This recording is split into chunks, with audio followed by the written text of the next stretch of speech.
At times, we all feel lost and in search of something more. This is Cristina, and this is Liberate the podcast, a podcast designed to help inspire and guide you forward through everything spirituality, creativity, art, and just giving you a sense of empowerment so that you can be powerful, be magical, and be free. Hi, everybody. Welcome to another episode of Liberate the podcast. Today, we are welcoming one of our very own practitioners, Denice Lee, with us. Now, she is an energy healer and a counselor, and what she really specializes is working with creatives and healing trauma. Now, not just creatives, but also highly sensitive individuals. They could be other healers as well as empaths, and but she's really found a way and a methodology and 5 key functions of really helping to heal that so that people can step in and be who they are and be that full expression of their self. So thank you so much, Denice, for coming in and being with us today. Thank you so much for having me. I love being a part of this community. Oh, it's so good.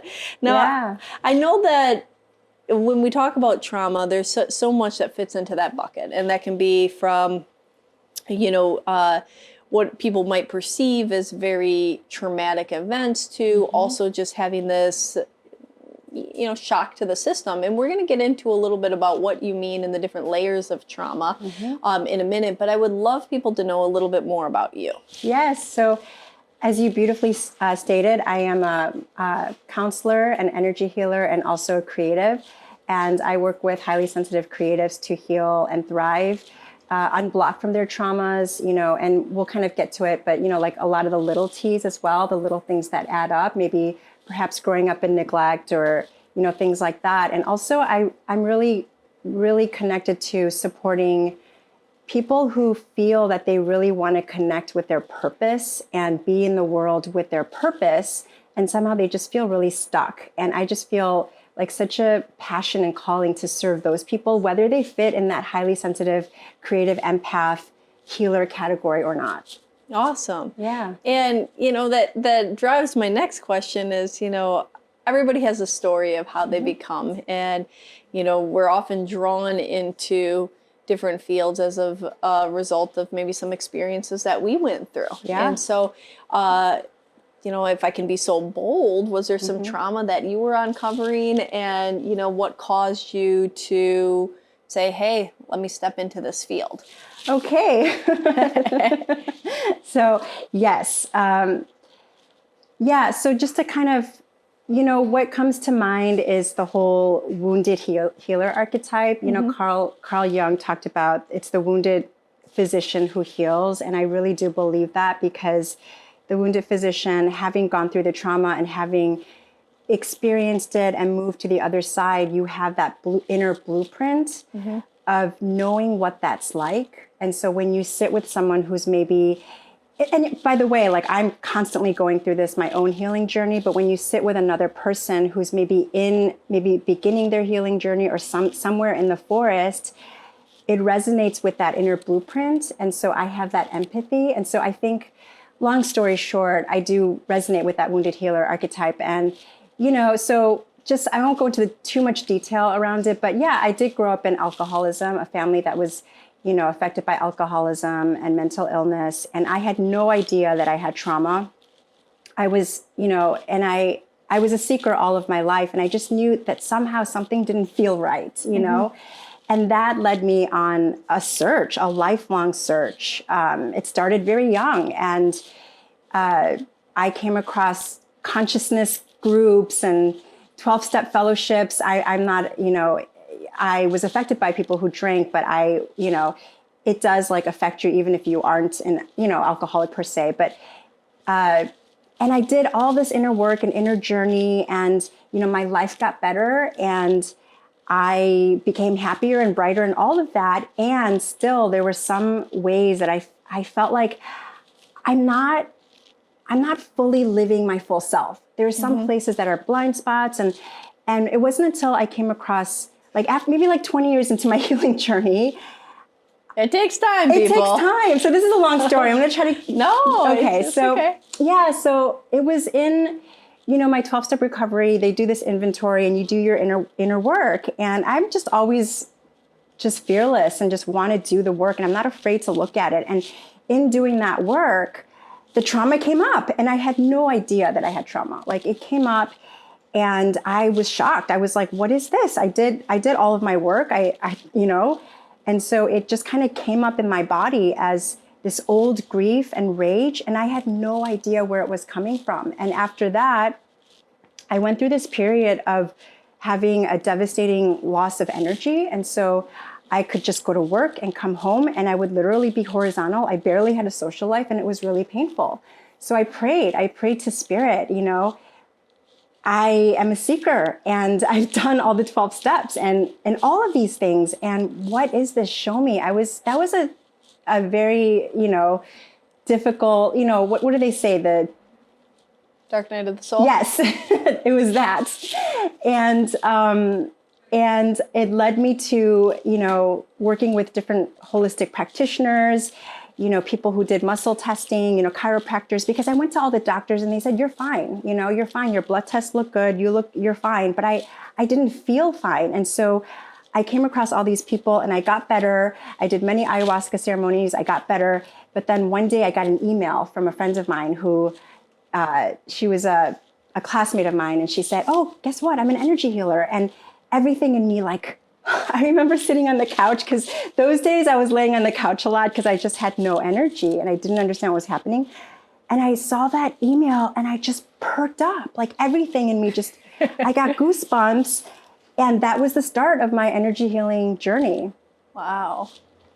Yeah. I love it. So it seems like the counseling journey started a little bit before, with like you diving in and doing, were you doing Al-Anon or a 12-step recovery process? And so in that, you were looking and kind of examining, doing work on yourself, going through, doing inventory, making your amends, all of that different kind of stuff of, and if anybody's listening, if I've recommended to a lot of people is 12 steps isn't just about addicts and alcoholics. I think that they have like 100 some different versions of 12 steps for different people, but you don't even have to identify with having an addiction or any type of, or being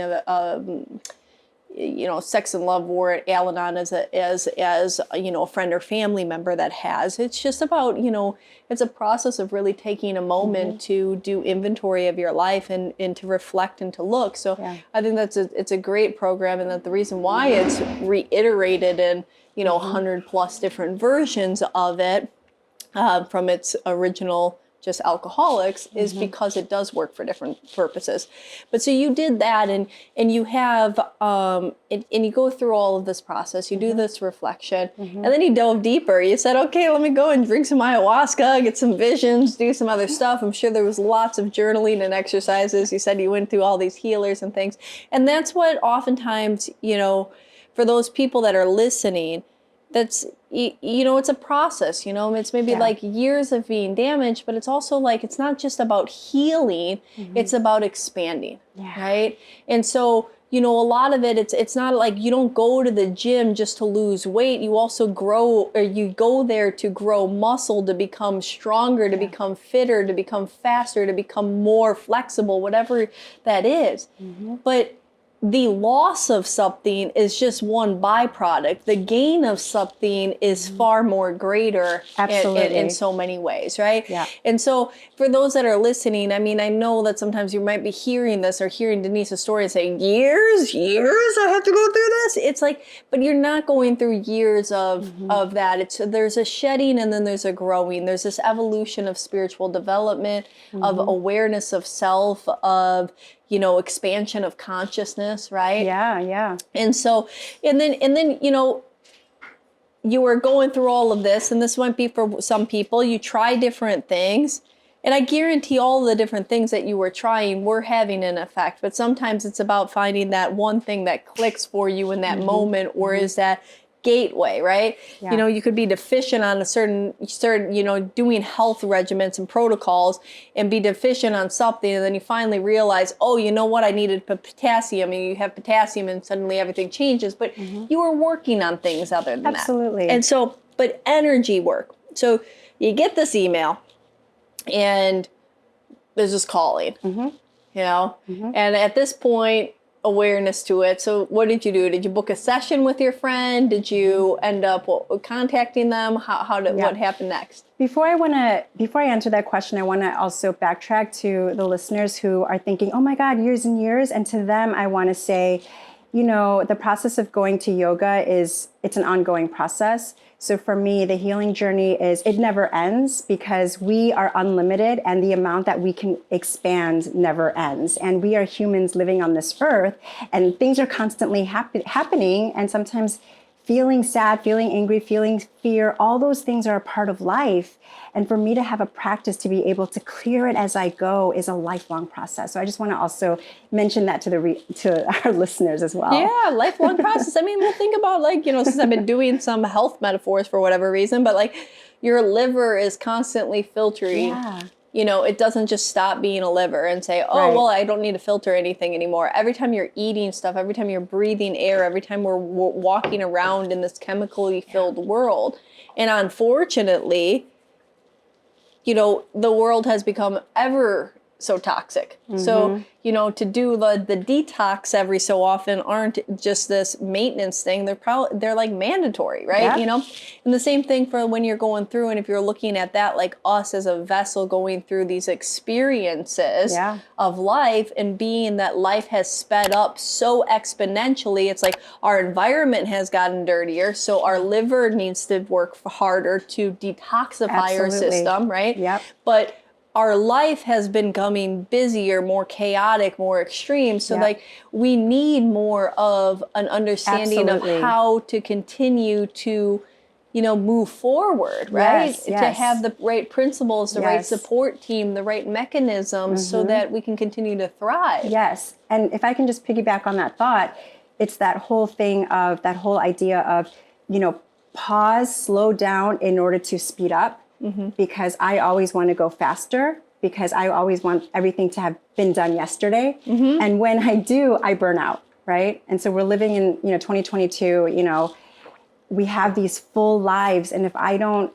have a practice to slow down and clean the liver, right? Clean the metaphorical liver daily, then it's going to slow me down eventually. Yeah, and it's going to get clogged up a little bit faster, and it's going to create, what is known as chaos or an emergency, right? Exactly. If you're not constantly on top of your health, we live in a world where you're seeing it. You've seen so many people get sick so early. You're seeing these health crises happen where, maybe they used to not happen for people until they were in the 60s, 70s, and 80s. You're seeing people in their 20s, 30s, and 40s having these health crises because they're not doing that maintenance. Yep. Right? And that's the same. You have anxiety levels through the roof, depression through the roof. Yep. You have all of this, but at any given moment, I mean, people have anxiety if they don't message somebody back on a social platform, or there's some kind of text messaging, this thing that we carry around with us. Yeah, there's an expectation that if somebody doesn't get back to you within 30 minutes, that it's oh my God, what's wrong? Let's text them again. It's really? Back in the day, it used to be a letter got mailed, and then that somebody took time to write it, and then it got mailed back. And you're looking at a few weeks, but sometimes a month of communication before communication. Yeah. Or you called somebody on a rotary telephone, and then you waited, and then, maybe you didn't even have an answering machine, so you had to call them back or hope that, I mean, just the amount of pressure that is on us. And then, in society, or at least in an American society, you have a dual working household now, right? Mm-hmm. The bills are more, the chaos is more, the traffic is more, everything is more, and you need it. Absolutely. Absolutely. And, it's all connected, physical, spiritual, mental, emotional. I believe we are holistic beings, and it's all connected. And sometimes it comes out as physical ailments, but it's also, I believe, I'm not a doctor, right? But I believe that it's all connected. And the more grief that I have, or old feelings that I haven't cleared, consistently, it's going to show up in the body somehow. Yeah. Right. And it's we take showers daily. So why not go to your healer every other week, or, do that morning pages every morning? Yeah, absolutely. And so then I want to get into something that, with the ever expanded reality and the stresses on our life, there's also in my feeling, maybe there's a lot of desensitization to it, but the trauma. Yes. Right? Yes. You know, and there's also a lot more in my belief system, and it doesn't mean that it wasn't done before. I think there was a lot of suppression of things that happened, 30, 40, 50, 60 years ago. But today, there's even more of a suppression for the reason of not that sometimes people aren't more comfortable talking about it nowadays than before. It was like shamed and not talked about before. Yeah. But now it's like life is too busy. I can't even process this. Let me push it to the side because I have to get somewhere else, right? Yes. And so you have this almost displacement of trauma. Yep. And you have this elevated sense of trauma. I mean, we're so desensitized that, I mean, just the other day somebody said, "Oh, there was another school shooting," and then I was like, "Oh," and then they're like, 3 people died or something like that. I was like, "Oh, only 3 people?" And I'm like, and then I stopped myself and I was like, "Wow, that's how desensitized we are." Yeah. That like, oh, that was not that big of a school shooting because only 3 people died. Like, it was like, what is going on? Right. And I know, like, and whoever I was having this conversation with, they said the same thing. So it wasn't like, oh my God, Cristina, you're just, not, it's this common thing. It is. And very common. And, to see accidents or to see this or the blood and gore on movies or different whatever, that it looks so real. And we don't even, we're not even fazed anymore. Right. Yeah. I'm so glad you brought up this the idea of trauma. One thing I'm really grateful for is that it's become normalized to talk about trauma. Yeah. That we're no longer feel, as much shame. It's not a bad thing. And I think people are becoming more aware that, you don't have to be a war veteran, to have been traumatized. You don't have to have been in a car accident. Knock on wood, I don't wish that on anyone. And you can have, one teacher kind of said it, perfectly, very simply. It's just anything that feels too much for the body, anything that feels just too much for your nervous system so that you're kind of tensing and you're kind of going like this, right? It's the toothpaste effect. Your body goes in and up. And what does your energy do in that place? Your energy goes up, right? Because it's like, oh my gosh, right? And so energy goes up to head, it goes out to the ethers, right? Because it's not safe to be in the body. And so trauma creates a rift between the mind-body connection. And I did not know that I have trauma. My parents loved me. They did the very best they could. They didn't have the support, right? And so, and I don't want to go too much into that, but, neglect is trauma. Coming home to an empty home, or maybe feeling like, your parents are so tired, so you need to just kind of like people please, right? So that you're making sure that your parents are in a good mood, right? That's all like little traumas. And so again, where does the energy go? If I have to worry about, like, ideally you want to have unconditional positive regard, so you can be messy, you can be loud, you can be happy, you can be anything, and you just know that they're going to love you and you're going to be accepted. But sometimes that's not always the case. And so in that case, there's this hypervigilance that develops of like, okay, walking on eggshells a little bit. Who do I need to be to please you? Because if you're upset and you're run down and you don't have support, right? The primary caregivers, often mom and dad, not always, then I'm like checking and my energy's going out, right? Yeah. So what happens when your energy goes out?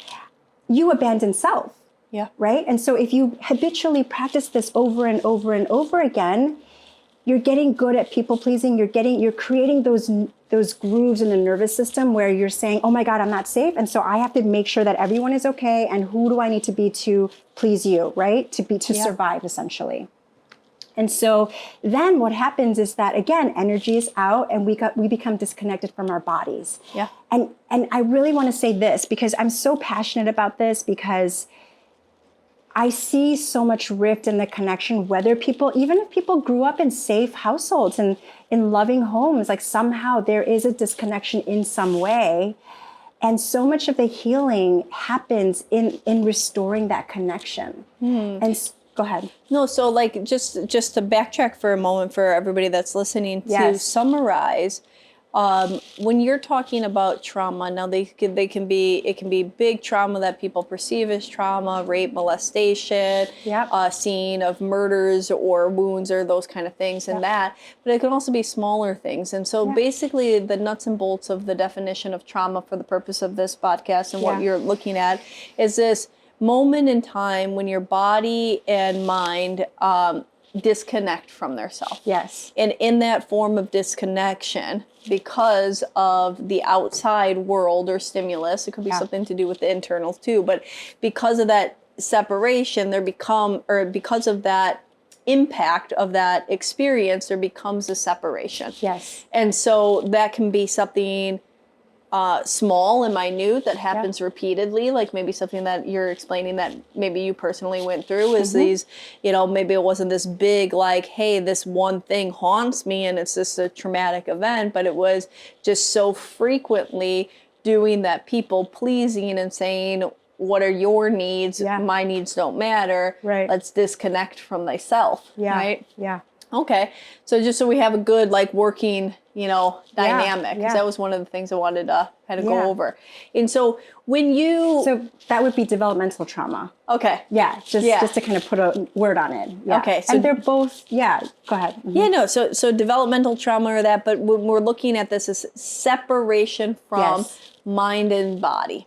Yes, not only the separation from mind and body, but so what happens, when you have a small child who they have a little nervous system and a too muchness happens in their environment, right? So what does the child do? Naturally, in order to protect ourselves, we will again separate from our bodies, and we will that experience. Ideally, there'll be a caregiver to say, "Oh my gosh," pick you up and there will be a completion of that, not that like things happen in life, but ideally there would have been a place for the, kid to cry or to say, I was so scared, right? And to be heard and seen. And then all of a sudden it's processed and it's out of their body, right? Yeah. The fear is completed. The sadness is completed. It's out of their body. And again, that connection of like being seen and held. But if that wasn't there, then oftentimes the small nervous system, it's too much. So then what happens is that they start to repress it. And it's the displacement that you talked about earlier, right?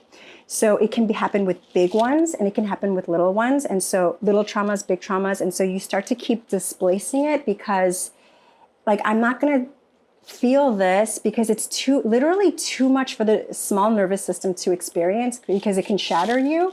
And so you just kind of store it away. You store it away in your body, you store it away in your consciousness.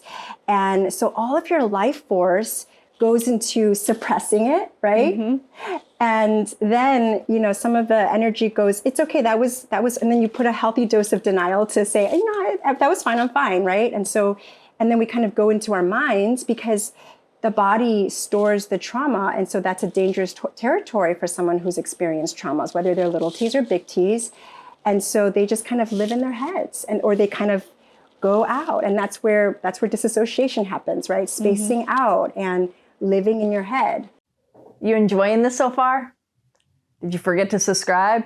Make sure to do so. It takes 2 seconds. Just press that little button, the red one. You know the one. Just press it, little like. All right, enjoy the rest of this content.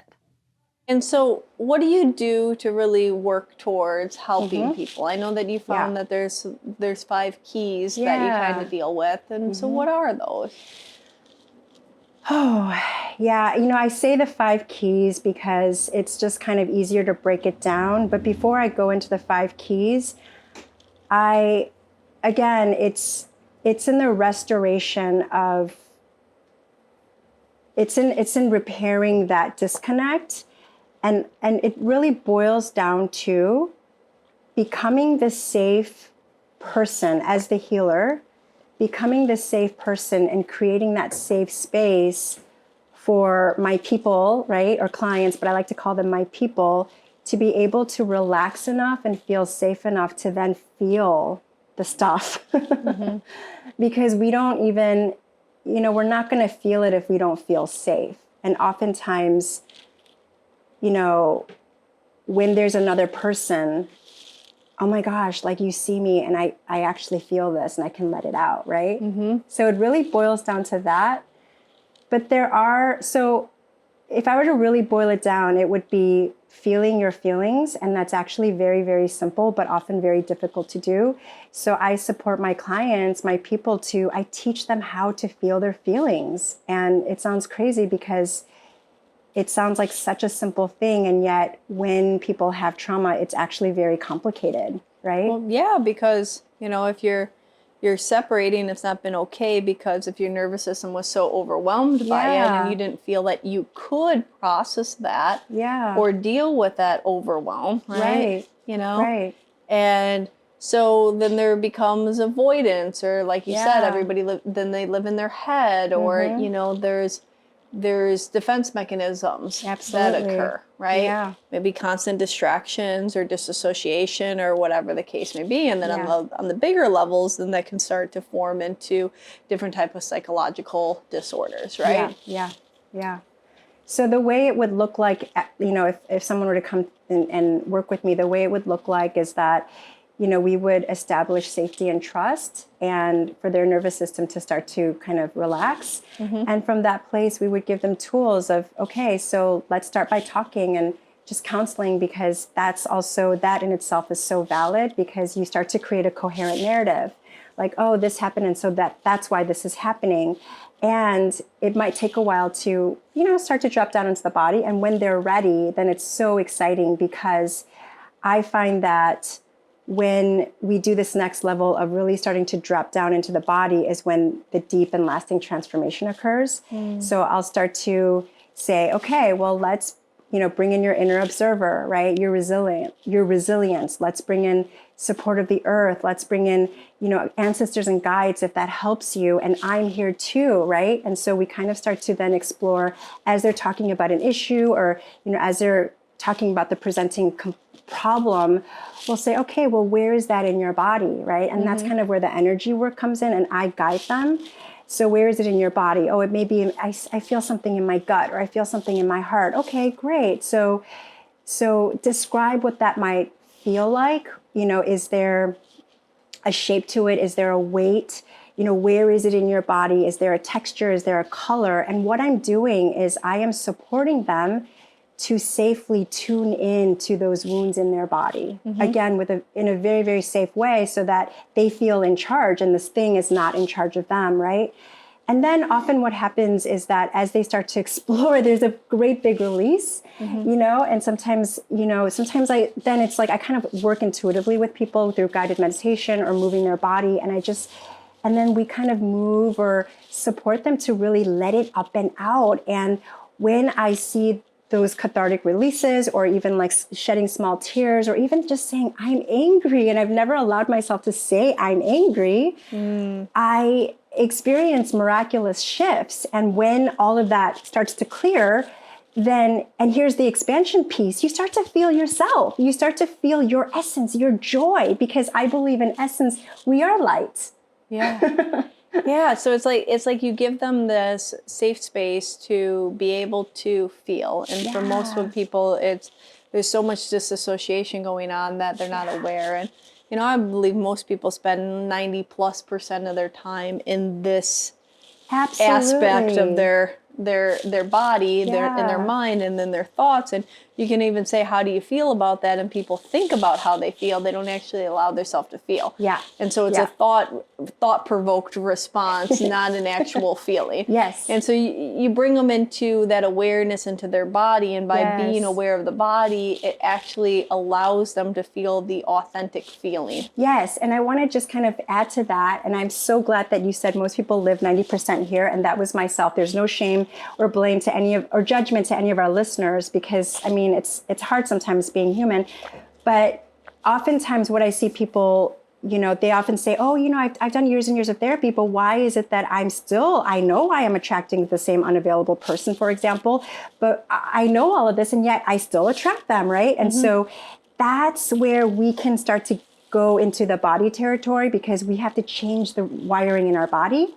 And oftentimes, and this is me included, I want to bypass the difficult stuff. Let me figure out how to make things better, right? Yeah. Give me the plan, give me the program, give me the answers, right? Let me just think my way through. And And Yeah, this is everybody wants yeah. to be able to cross the finish line for a marathon, but people don't want to do the training to get there, right? You know? Yeah. Yeah. But oftentimes, I believe it's in feeling those difficult feelings that the miraculous shifts happen. But the good news is that as we continue to, hone and develop our inner observer, we just get better at it, and it's okay. It's not that bad.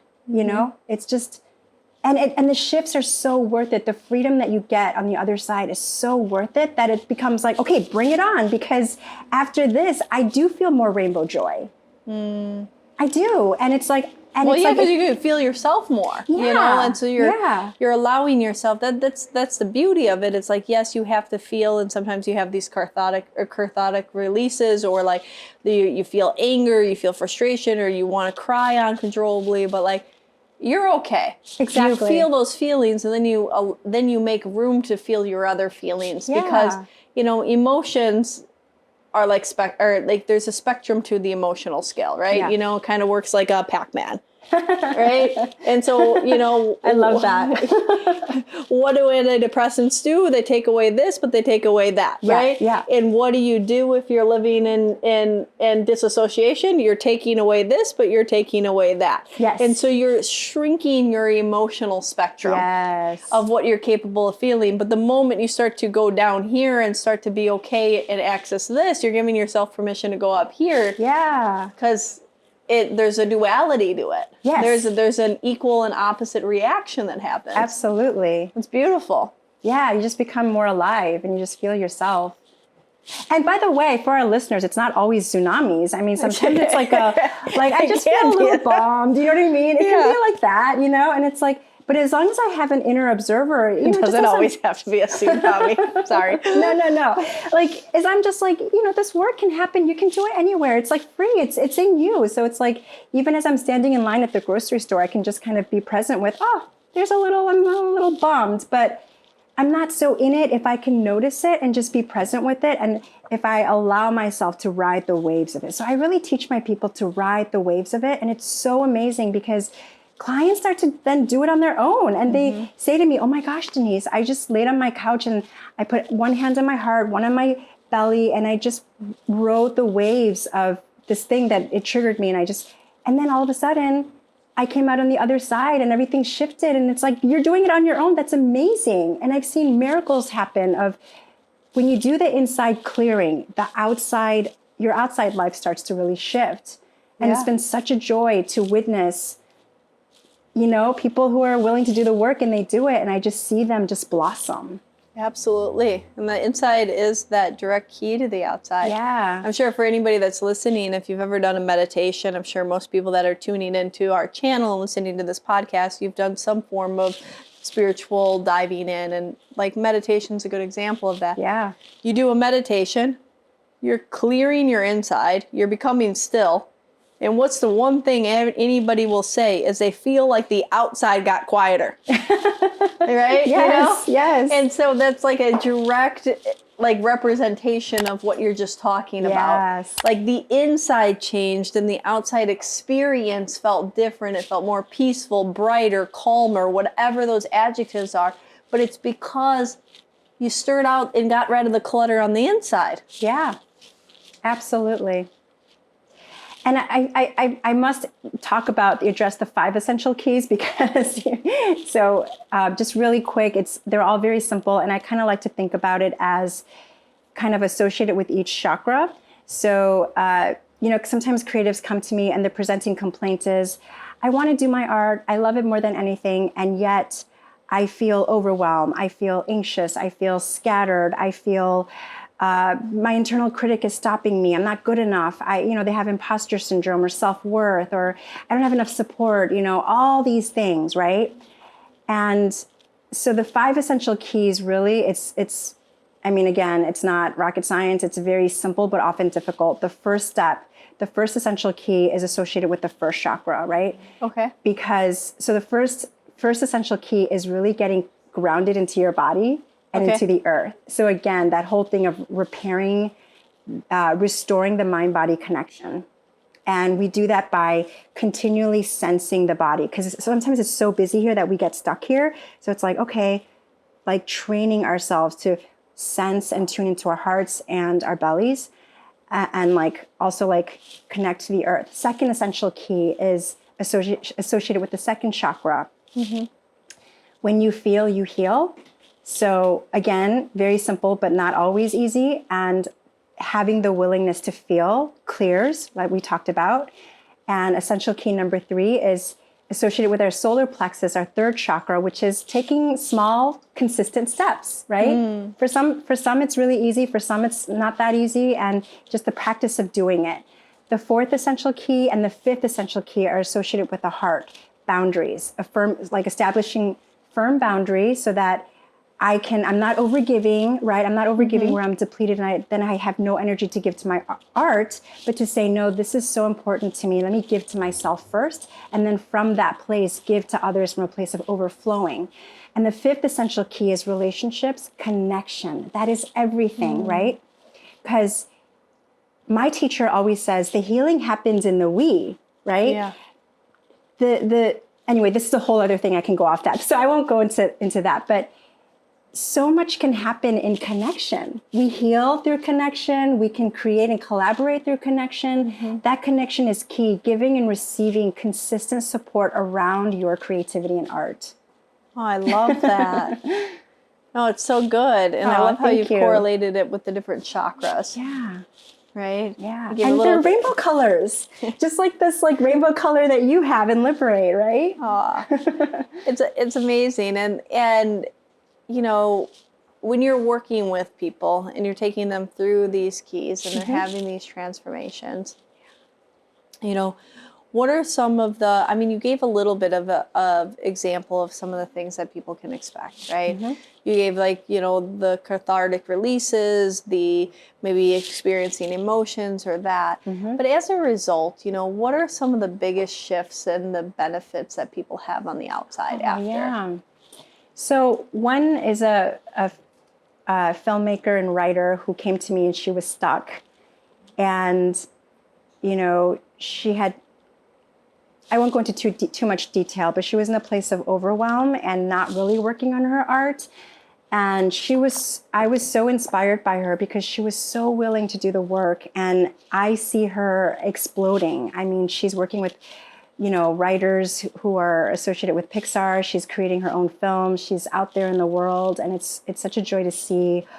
Another person that comes to mind is just having worked with them for a year. I mean, they came to me because they wanted to move and they had this vision to move. And not only did she move, but she bought a house, you know, and I just see her just thriving. And so I just see so many cool things happening in their lives. And I do think that this is the result of doing that inner work. Yeah, like that outer reflection matches that inner reflection. So clearing that and healing and having that increased ability of just love and centeredness with thyself, right? Yeah. And so to summarize what you're saying with these couple examples and with working with people is really allowing them to be that expression and find that happiness and whatever that vibration is for them. Yeah. And it has this ripple effect into even more things than what they thought.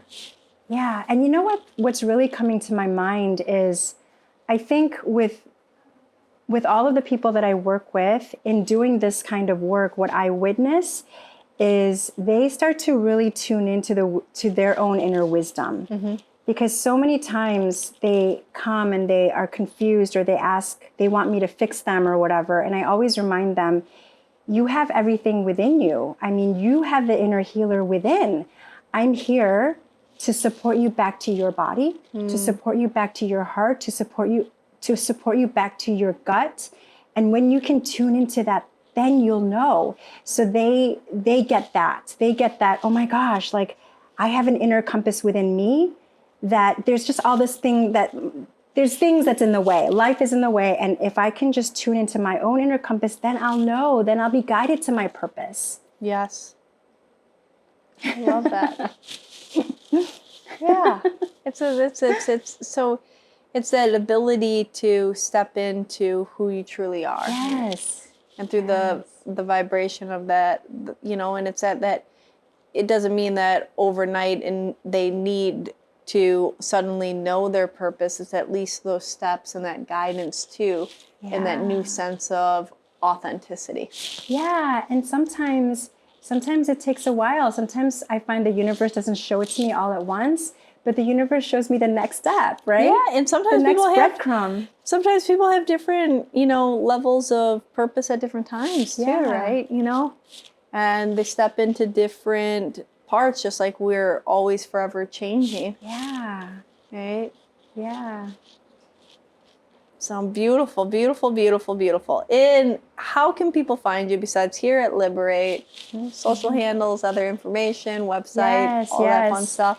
So you can find me on Instagram, Denice Lee Healing. It's my name spelled with a C, so I'm Nice, Denice, Denice. And also on Facebook. And I also, my husband and I, we were going to talk about that briefly too. Yeah, but you also do couples. Yeah, just in a nutshell, we offer couples.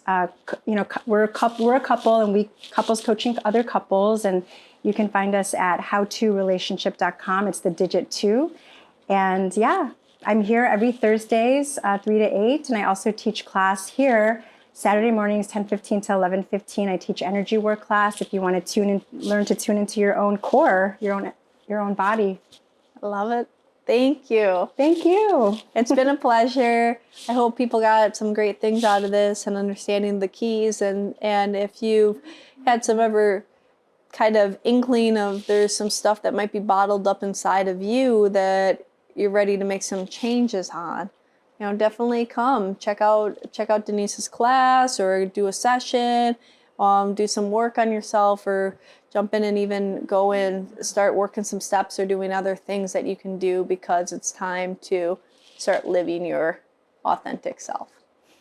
Thanks, Cristina. Thanks for having me. Thank you. Thank you for joining. Till next time, please, if you're listening to this on one of the audio platforms, on Spotify or iTunes or any of those ones, check out our YouTube. We're trying to grow the YouTube, and then you get to see us. And now we have this new cool 3-camera setup, so it's a little bit cooler for you. And we also do something that you won't find on the audio-based platforms, is we do these shorter clips of some of the juiciest stuff, so you can find that there. If there is interesting parts of this podcast that you want to share with others, go and try to find it on our YouTube, and you can share that and just have that 3 to 5 minutes of insight that it can be valuable for a friend or loved one. Thank you so much. Until next time.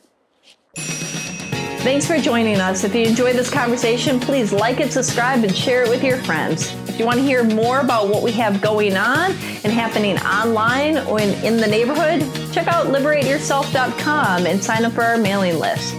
Also follow us on Facebook and Instagram at Liberate Yourself. It's You Are Self, URSELF. Until next time, be powerful, be magical, and be free.